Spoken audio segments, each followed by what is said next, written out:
तेजस्वनी और आप सुन रहे हैं रूहानी रातें। पहाड़ों की रानी दार्जिलिंग एक ऐसी जगह जहां की खूबसूरती जन्नत का एहसास कराती है। चाय के बागान, धुंध में लिपटी वादियां और ठंडी हवाएं। लेकिन हर खूबसूरती के पीछे एक अंधेरा भी छुपा होता है। सूरज ढलते ही जब यहाँ कोहरे की चादर बिछती है तो यही वादियां अनगिनत अनसुने राज और अनकहे डर को अपनी आगोश में ले लेती हैं। खासकर दार्जिलिंग के पास करसियांग का वो इलाका जिसे भारत की सबसे डरावनी जगहों में से एक माना जाता है। यहाँ की हवाओं में एक अजीब सी बेचैनी है। लोग कहते हैं कि यहाँ की सुनसान सड़कों पर अक्सर बिना सिर वाले साईं घूमते हैं। आज की कहानी इसी इलाके से जुड़ी है।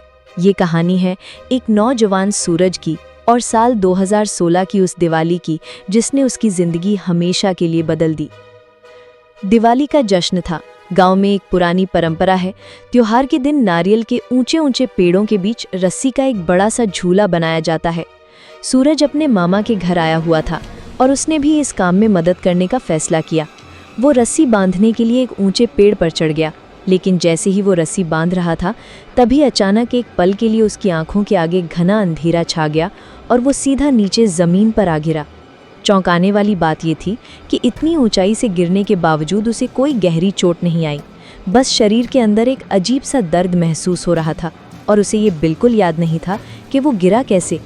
गांव वालों ने इसे एक मामूली हादसा समझकर नज़रअंदाज कर दिया, लेकिन वो नहीं जानते थे कि ये किसी आने वाले तूफान का पहला संकेत था। उसी शाम सूरज अपने बैंड के प्रैक्टिस के लिए निकल पड़ा। प्रैक्टिस की जगह घर से कई किलोमीटर दूर थी। रात के करीब 9:30-10 बजे वो अकेला पैदल घर लौट रहा था। दार्जिलिंग की रातें वैसे भी बेहद अंधेरी और कोहरे से भरी होती हैं। रास्ता पूरी तरह सुनसान और डरावना था। चलते चलते उसकी नज़र एक लड़के पर पड़ी जो काले रंग की हुडी और जीन्स पहने हुए था और उसे कुछ आगे चल रहा था। सूरज ने सोचा कि शायद गांव का ही कोई परिचित होगा और उसे आवाज़ दी, मगर उस लड़के ने कोई जवाब नहीं दिया, ना ही पीछे मुड़कर देखा। वो बस अपनी ही धुन में आगे आगे चलता रहा। सूरज ने उसके पास पहुंचने के लिए अपनी रफ्तार बढ़ाई, लेकिन जैसे ही वो उस लड़के से आगे निकला और पीछे मुड़कर देखा तो उसके पैरों तले जमीन खिसक गई। हुडी थी, जीन्स भी थी, लेकिन हुडी के अंदर कोई चेहरा नहीं था, कोई सिर ही नहीं था। कपड़े थे पर इंसान गायब था। वो मंजर इतना भयानक था कि सूरज की चीख भी नहीं निकल पाई।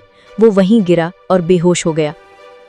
कुछ देर बाद उसके बैंड के दोस्त उसी रास्ते से लौट रहे थे। उन्होंने सूरज को बेहोश पड़ा देखा और उसे उठाकर घर ले आए। होश में आने पर सूरज अब वो सूरज नहीं था। उसकी आंखें अजीब तरह से चमक रही थीं और उसकी आवाज़ किसी और की लग रही थी। उसने चीखते हुए कहा, मुझे भूख लगी है, मुझे अभी कुछ खाना है, वरना मैं किसी को कच्चा चबा जाऊंगा। घर वाले और दोस्त बुरी तरह डर गए। उन्होंने उसे शांत करने की बहुत कोशिश की, यहाँ तक कि उसने किसी दोस्त ने उसे होश में लाने के लिए हल्का सा थप्पड़ भी मारा, लेकिन सूरज ने उस दोस्त का हाथ पकड़कर अपने दांतों से काटना शुरू कर दिया। अब सबको यकीन हो गया कि ये कोई मामूली सदमा नहीं बल्कि कुछ और है। घर वालों ने फौरन हनुमान चालीसा बजाना शुरू कर दिया। कुछ देर के लिए सूरज शांत हुआ।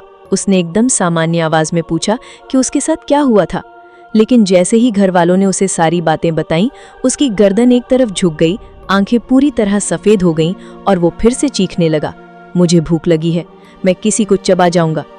घबराकर घर वालों ने पास के एक युवा तांत्रिक को बुलाया। उसने सूरज की हालत देखी और कहा, ये कोई साधारण भूत प्रेत का मामला नहीं है, इस पर किसी बहुत ताकतवर चीज का साया है। इसे मंदिर में बांध दो और पूजा पाठ जारी रखो। घर वालों ने यह भी महसूस किया कि सूरज का वजन अचानक बहुत ज्यादा बढ़ गया है, मानो किसी और शक्ति का बोझ उस पर आ गया हो। रात भर सूरज को मंदिर में रखा गया। तांत्रिक ने कुछ अनुष्ठान किए और कहा कि सुबह तक सब ठीक हो जाएगा। उस रात सूरज गहरी नींद में सोया रहा। सुबह जब वो जागा तो वो बिल्कुल सामान्य था। उसे कुछ भी याद नहीं था सिवाय उस बिना चेहरे वाले साए के। लेकिन कहानी यहाँ खत्म नहीं होती। गांव के लोगों के अनुसार ये सब एक और गहरी सच्चाई से जुड़ा था। करसियांग के इलाके में अक्सर बिना सिर वाले साईं दिखने की घटनाएं सुनने को मिलती थीं। लोग कहते थे कि वहाँ एक बिना सिर वाले बच्चे की आत्मा भटकती है जो जन्म के तुरंत बाद मर गया था और वही आत्मा सूरज पर सवार हो गई थी। गांव के सबसे अनुभवी साधक गुरुजी को बुलाया गया, जिनके बारे में कहा जाता था कि वे आत्माओं को पहचान लेते हैं। उन्होंने आते ही कहा, ये वही आत्मा है।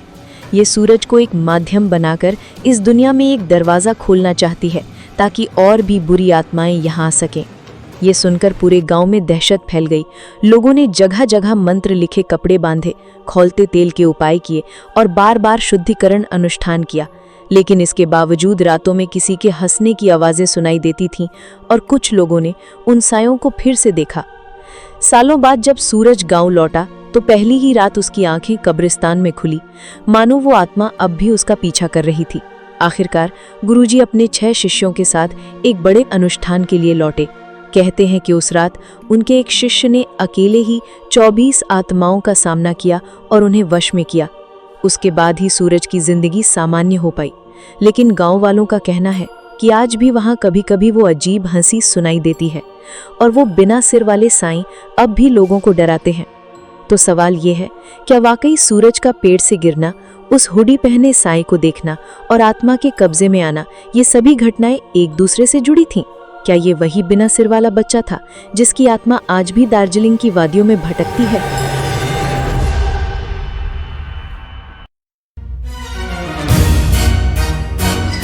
सुनने के लिए धन्यवाद। आप सुन रहे थे रूहानी रातें। हर शुक्रवार को विशाल की खामोशी भरी आवाज में और हर शनिवार को तेजस्विनी की रहस्यमय प्रस्तुति में सुनिए सिर्फ YouTube पर रूहानी रातें।